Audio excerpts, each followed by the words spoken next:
Imana ijya kwatera ntago yashakaga abantu benshi. Aburahamu yari afite abandi bavukana, ariko Imana yari itegereje ikijyayo yashakaga Aburahamu, kubera yuko ntago Imana ishaka abantu benshi yiri gutoranya. Imana ikeneye umuntu umwe mu bantu benshi. Wewe turi kuvugana ni wowe Imana ishaka. Wikibaza ngo ko umugabo wawe mbona adakijijwe. Ndaje kukubwira aka kanya agakiza Imana itanga ntago ari ivangamutungo ngo muzakagabana, kubera yuko abantu babiri bazaba bari kumwe igihe Yesu azazira gutwara itorero. Umwe yisange mu ijuru, undi yisange mu muriro. Rero Imana ikeneye umuntu mu bantu, kandi umuntu Imana ishaka, wowe uri kumvira ijambo, umuntu Imana ikeneye ni wowe. Umuntu Imana ikeneye ni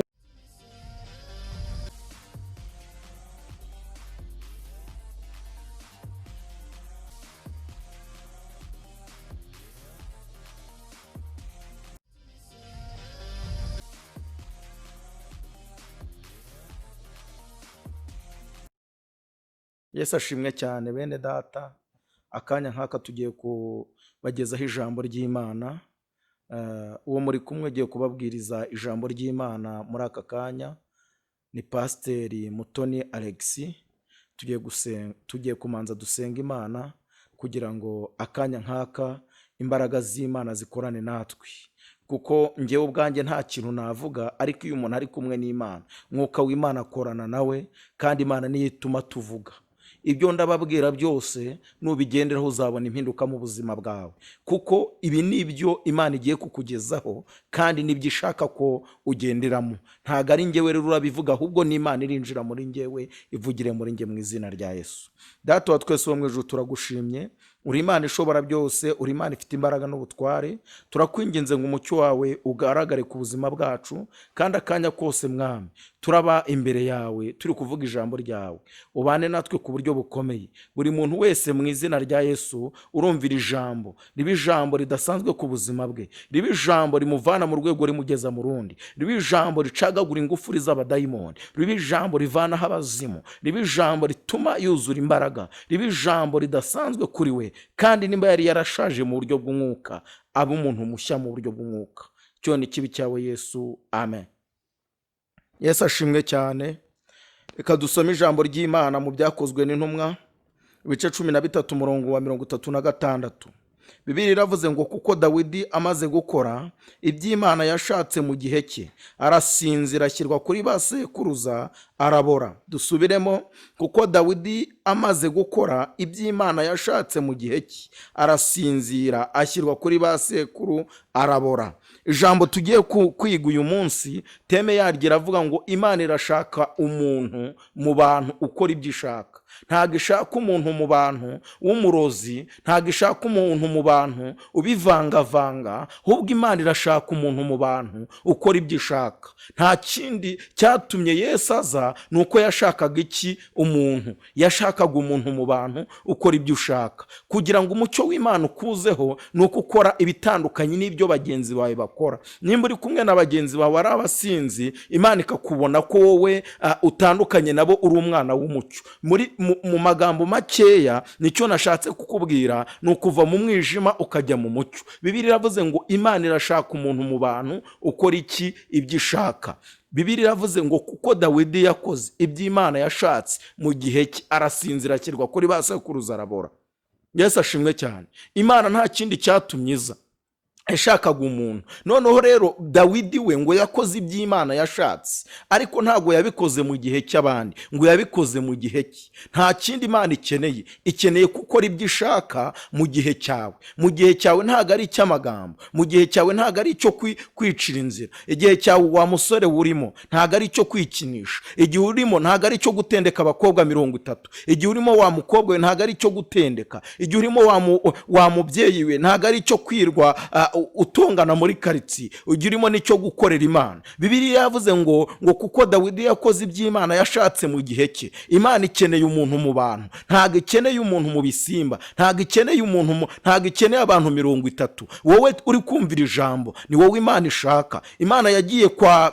Imana yaritegereje ijya ku mukozi w'Imana, yagiye ahantu hose Yesu yajyaga, yabaga ashaka umuntu umwe. Ahantu Imana yajyaga mu isezerano rya kera yabaga ishaka umuntu umwe. Imana ijya kwatera ntabwo yashakaga abantu benshi. Aburahamu yari afite abandi bavukana, ariko Imana yari itegereje ikijyayo, yashakaga Aburahamu, kubera yuko ntabwo Imana ishaka abantu benshi iyo iri gutoranya. Imana ikeneye umuntu umwe mu bantu benshi. Wowe turi kuvugana ni wowe Imana ishaka.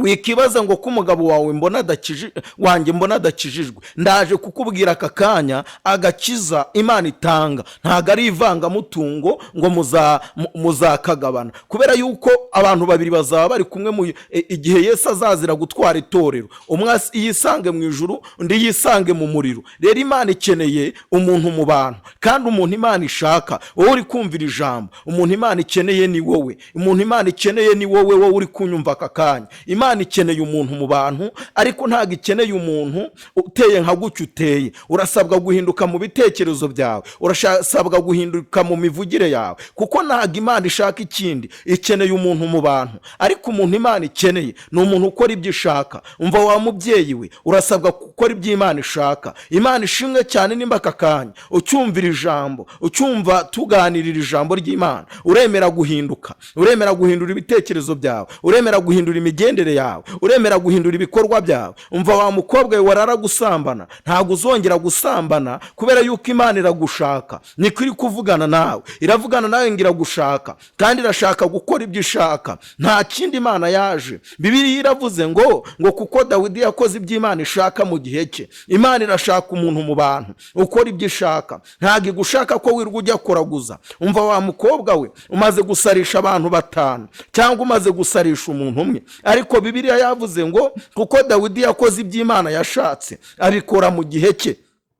Amaze kubikora mu gihe cye arasinzira. Imana ikeneye yuko ukora ibyo ishaka mu gihe cyawe, ntabwo ibishaka mu gihe cy'abandi, kubera yuko mu myaka izaza uzaba uri gusaza. Bibiliya yaravuze ngo, Dawidi yaravuze ngo nari umusore ndashaje, ntabwo ndabona umukiranutsi yishwa n'inzara cyangwa urubyaro rwe ngo rusabirizwe ibyo kurya. Umaze igihe kirekire uvuga ngo ubusambanyi bwa ngo impamvu ujya gusambana ni ukuba wabuzayo kurya. Wa mukobwa we, aka kanya ucyumvira ijambo, emera gukora ibyo Imana ishaka, urebe ko Imana izakwima ibyo urya, kubera yaravuze ngo ibyuzuye mu isi byose ni ibyanjye, ariko wowe urajya mu byaha kugira ngo ubone ikigutunga. Ucyumvira ijambo rero, emera guhinduka, urebe ko Imana itakwigaragariza. Niwemera guhinduka, Imana irahindura ubuzima bwawe. Niwemera guhinduka, Imana irahindura imibereho yawe. Imana irashaka umuntu mu bantu ukora ibyo ishaka. Twasomye ijambo mu Byakozwe n'Intumwa 13:6,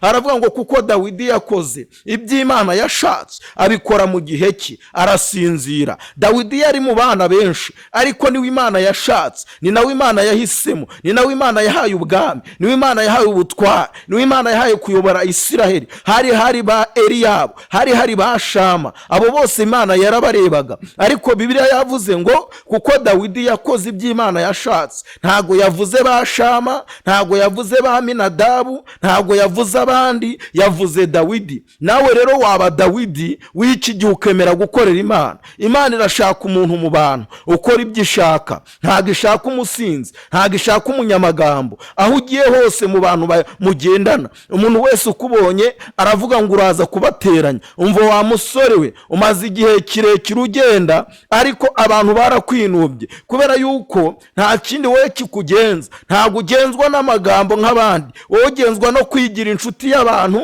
ukagenda wiyoberanya. Wamara kuyoberanya, abantu bakakuguriza amafaranga ukabambura. Hindura ibitekerezo byawe, wongere ukorera Imana. Kandi niyo wambuye abantu ntabwo bikunezeza, nta n'icyayo mafaranga kumarira, kubera yuko inyatsi yarakokamye. Arega gukorera Satani nta kindi bizana. Gukorera Satani bizana umuvumo.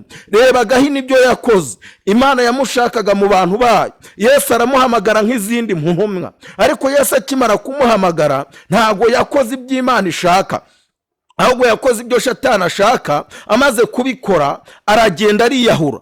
Nawe rero nugomeza gukora ibyaha gutyo, abantu bose bazakwanga, uzaba iciro ry'imigani.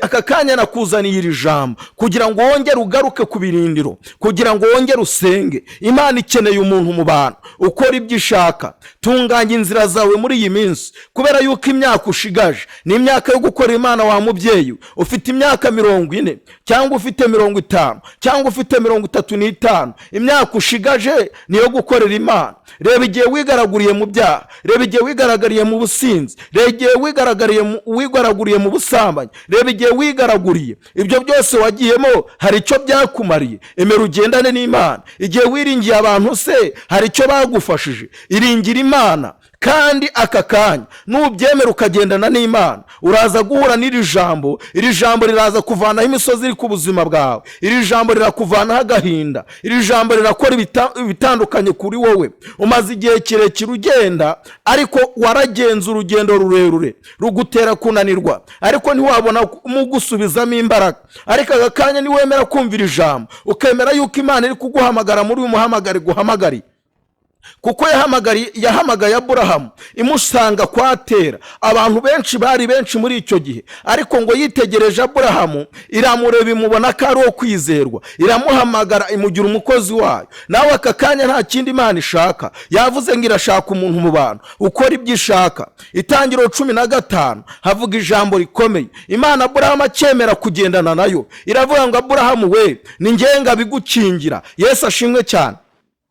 Akimara kumubwira ngo nongenga bigukingira, ahura na Yesu, kandi Yesu amukorera ibikomeye. Bibiliya iravuga ngo niwe sekuruza w'abizera. Nta kindi cyatumye ahinduka uwo, nuko yamenye yuko ari we Imana ishaka. Imana irashaka umuntu mu bantu ukora ibyo ishaka. Imana yagiye kwa Yowasi, nta kindi cyari kijyanye, yashakagayo Didiyoni, kuko ntago Imana ishaka abantu 200, ntago Imana ishaka abantu 300, ntago Imana ishaka abantu 400. Mu bantu muvukana, nimba ari abasilamu cyangwa se batizera Imana, cyangwa se ari abatinganye, abakobwa mwagendanaga, urabona n'abatinganye, urabona hari icyo byabamariye, urabona n'abahehesi hari icyo byabamariye. Raba ari abasambanyi mugendana, nawe uri umusambanyi, urabona hari icyo biri kubamarira. Yesu aravugana nawe ngo Imana iragukeneye. Imana irashaka umuntu mu bantu ukora ibyo ishaka. Irashaka umuntu mu gihugu cy'u Rwanda, irashaka umuntu muri Amerika, irashaka umuntu Canada, irashaka umuntu Burayi bwose, irashaka umuntu Ethiopia, irashaka umuntu Afrika y'Epfo. Imana ikeneye umuntu mu bantu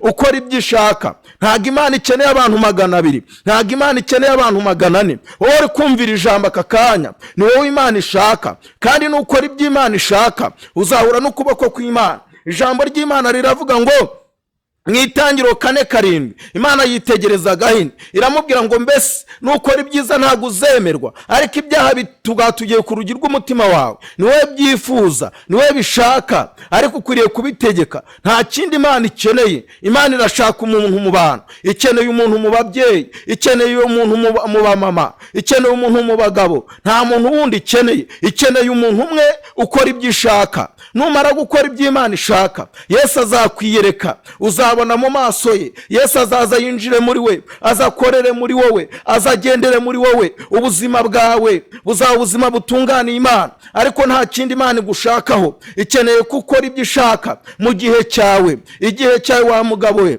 ntago ari cyo gusinda, igihe cyawe wa mama we ntago ari cyo gusinda, ntago ari cyo kurara muri rigori. Umva wa musore we, umaze igihe kirekire usenga, ariko urishushanya iteka ryose ujya mu rusengero kuramya byo urabizi, uramya neza, ariko ntago Imana irakubona, kuko Imana ikeneye umuntu mu bantu ukora ibyo ishaka. Ntago ari umuntu ujya guhagarara muri korali, nta nubwo ari umuntu ujya guhagarara mu rusengero, ahubwo ni umuntu wemera guhagararana nayo. Imana yaravuze ngo ibwira Gahini ngo nukora ibyiza ntago uzemerwa, ariko ibyaha byitugatugiye ku rugi rw'umutima. Ugomeze ubyumve, umvira ijambo neza uryumvirize. Ibyaha biraza bikitugatugira ku rugi rw'umutima wawe, ngo ni wowe byifuza, ni wowe bishaka, ariko ukwiriye kubitegeka. Umva nshuti yanyu, Imana ikeneye umuntu mu bantu ukora ibyo ishaka. Ntago ikeneye umuntu mu bantu ujya mu madeni, ntago ikeneye umuntu mu bantu wikinisha, ntago ikeneye umuntu mu bantu wirwa tongana, ntago ikeneye umuntu mu bantu w'umubeshyi, ntago ikeneye umuntu mu bantu usenya umurimo w'Imana. Umva nshuti yanyu, wabaye Sanibarati, wabaye Tobiya, niwe usenya umurimo w'Imana. ngo ba Nehemiya barubatse ariko hakagira ababaca intege. Nawe uca intege abakozi b'Imana, nawe uca intege abantu basenga, wirwa uvuga abakozi b'Imana bukira bugacya, ariko nta kindi Imana igushakaho. Imana ikeneye umuntu mu bantu ukora ibyo ishaka. Ntabwo Imana ikeneye umuntu mu bantu wicira inzira. Aho gucirwa inzira n'Imana niwe wicira inzira. Aho gucirwa inzira n'Imana ujya gutanga ruswa. Umva nshuti yanjye, hagararira aho ngaho, kuko Imana iragushaka kandi irashaka uyu munsi gukora ibyo ishaka, kugira ngo inzira zawe zitunganwe n'Imana, kugira ngo inzira zawe zitunganwe na Yesu. Kuko Imana ikeneye umuntu mu bantu ukora ibyo ishaka. Ntabwo Imana ikeneye umuntu mu bantu wikinisha. Ntabwo Imana ikeneye umuntu mu bantu ukora ibindi bitandukanye. Imana ikeneye umuntu mu bantu. Aka kanya wa mubyeyi we ni wowe Imana ishaka wo kuyikorera. Aka kanya wa mugabo we ni wowe Imana ishaka wo kuyivugira. Nukora ibyo Imana ishaka, Imana izakuyereka. Bibiliya yavuze ngo iki? Ngo kuko Dawidi yakoze ibyo Imana yashatse abikora mu gihe cye. Igihe cyawe urimo nicyo gusenga, igihe cyawe urimo nicyo gukizwa, igihe cyawe urimo nicyo guhagara neza. We hagarana n'Imana, urareba impinduka ku buzima bwawe. Hagarana n'Imana, ikirakora ku buzima bwawe. Hagarana n'Imana, hari imitwaro irakuvanaho. Hagarana n'Imana, wemere kugendana na Yesu. Biriya yavuze ngo kuko Dawidi yakoze ibyo Imana yashatse abikora mu gihe cye. Igihe urimo nicyo gusenga, ntabwo ari icyo kujya kuraguza. Umvaye wari ugiye kujya kuraguza, umvaye wari ugiye kujya mu bapfumu, umvaye wari ugiye kujya mu bindi bitandukanye. Emera upfukamira Imana, Imana iraza kukwiyereka. Biriya yavuze ngo kuko Dawidi yakoze ibyo Imana ishaka mu gihe cyayo. Kora iby'ubushake bw'Imana, wikora ubushake bw'abantu. Imana irashaka umuntu mu bantu ukora ibyo ishaka. Ntabwo ushaka umuntu mu bantu ukora ibindi bitandukanye n'ubushake bwayo. Yagiye mu gihe cya Nowa, abantu bose bari baraguye baritwaye nabi, ariko Nowa we yemera kugendana n'Imana, yemera kugendera mu bwiza bw'Imana. Bibiliya iravuga ngo mwitangira ibice 8 ngo Imana irangije ngo umwuzure urakama, amazi arakama, ngo Nowa asohoka mu nkuge. Abantu bose barapfuye barashira, ariko Nowa kuko yemeye gukora ibyo Imana yashatse mu gihe cye, yarasinziriye. Icyo mpamya ntashidikanya nuko nawe ubu yasanze basogokuruza. Icyo mpamya ntashidikanya nuko nawe yabonye Imana. Bibiliya yavuze ngo kuko Dawidi yakoze ibyo Imana yashatse mu gihe cye, Nowa nawe yakoze ibyo Imana yashatse mu gihe yari arimo. Umva wa mubyeyi we, garukira aho ngaho. Ibyo uri gukora muri iyi minsi urabona ari ubushake bw'Imana? Ayo magambo uri kuvuga urabona ari ubushake bw'Imana? Ibyo bitekerezo byawe urabona ari ubushake bw'Imana? Imana irashaka umuntu mu bantu ukora ibyo ishaka. Ntabwo ishaka umuntu mu bantu ugenda avuga ibyo abonye. Ntabwo ishaka umuntu mu bantu uri kwitwara nk'uko uri kwitwara. Reba izo ngeso urimo, urebe nimba ari iz'abakozi b'Imana. Reba ayo magambo uri kuvuga, urebe ko ari iby'abakozi b'Imana. Urateranya abagabo, urateranya abagore, urateranya abo mugendana mu izina rya Yesu. Gwera uyu munsi Imana iguhindure. Biravuze ngo kuko Dawidi yakoze ibyo Imana yashatse abikora mu gihe cye. Imana ishimwe nimbira ijambo rikugeraho urakora ibyo Imana ishaka. Imana ishimwe cyane nimbira ijambo rikugezeho, wa mubyeyi urahinduka. Imana ishimwe wa mugabo we, nimbira ijambo rikugezeho uraza guhinduka. Urareka ubwo busambanyi, urareka ubwo bumayibobo. Ubwo bumayibobo, uri umugabo wabaye nk'amayibobo. Mu rugo rwawe ugeramo saa 9 z'ijoro, ugenda kubera iki gihe hari igihe cyaguma mu rugo, wishahisha ukarara mu bubari, ariko umeze nk'uwifungiranye, bakazimya amatara ukanyweramo. Imana iragukeneye. Sohoka muri ibyo byaha, hinduka. Imana ihindura ibyawe, hinduka. Imana ihindura ubuzima bwawe. Imana irashaka umuntu mu bantu ukora ibyo ishaka. Imana iragukeneye kugira ngo uyikorere. Ntabwo igukeneye mu kabari, ntabwo igukeneye mu kwicira inzira, ntabwo igukeneye mu bindi. Ikeneye gukora ibyo ishaka. Imana irashaka umuntu mu bantu uyu munsi. Imana iragukeneye. Umva wa mubyeyi we, Imana iragushaka. Umva wa mugabo we, Imana iragushaka. Imana irashaka umuntu mu bantu ukora ibyo ishaka. Ntabwo ishaka abantu benshi, ntago ishaka 200 nukora iby'Imana ishaka uzabasha kuyibona. Imana yagiye kwa Loti, ikimara kugerayo irababwira ngo nibihute bagere ku musozi Sowari, ngo kuko nta kintu babasha gukora itarahagera. Ariko muka Loti ngarahindukira areba inyuma, amaze kureba inyuma aba inkingi y'umunyu. Umva wa mugore we, nutagendana n'Imana uzahura n'akaga. Umva wa mugabo we, nutagendana n'Imana nta kintu uzabona, nta ibyo ushaka byose bizaba ubusa. Ariko nugendana n'Imana uzabasha kuyibona, uko Dawidi yabonye Imana yayishatse. Uzi ubutayu yashatse, uzi ubutayu yagenzemo, uzi ahantu yagiye araratandukanye bamwirukankana n'amacumu, ariko ntabwo yaretse gushaka Imana, kuko Dawidi yakoze iby'Imana yashatse abikora mu gihe cye. Amaze kubikora arasinzira. Umva nshuti yanyu, emera gukora iby'Imana ishaka, uraza guhura n'Imana. Hari imiryango 5 Imana iragukingura uyu munsi, hari imiryango Imana irakingura, hari ibyari byarapfuye birazuka. Uraza guhura na Yesu nukora iby'Imana ishaka mu gihe cyawe. Imana iraza kukwiyereka. Yesu ashimwe cyane. Imana irashaka umuntu mu bantu ukora ibyo ishaka, ntago ishaka umuntu witwara nka guca uri kwitwara. Reba urwo rugendo uri kugendamo aka kanya, hari aho uri kugana, garukira mu nzira. Aho ngaho wari ugiye mu busambanyi, ngo wari ugiye mu businzi, ayo magambo wari ugiye kujyamo, ibyo wari uri gutegura bitari muri gahunda y'Imana, ibyo byose bireke.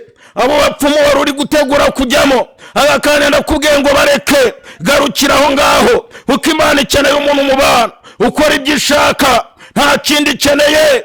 Ikeneye kuhinduka. Hinduka nshuti yanyu, hinduka. Yesu aratura muri wowe. Uyu munsi uraza kubona Imana. Imana iraza kuri wowe, iraza kukwiyereka, uraza kuyibona, kandi irahindura izina ryawe. Bibiliya yavuze ngo kuko Dawidi yakoze iby'Imana ishaka mu gihe cye.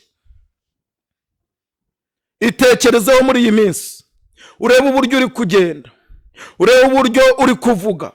Nurangiza ukora iby'Imana ishaka, kandi nukora iby'Imana ishaka, nukora ibyo uri kubona imbere yawe, ukabona ntago biri kwemera, ukabona ntago biri gukunda, byose biraza gukunda mu kanya gato.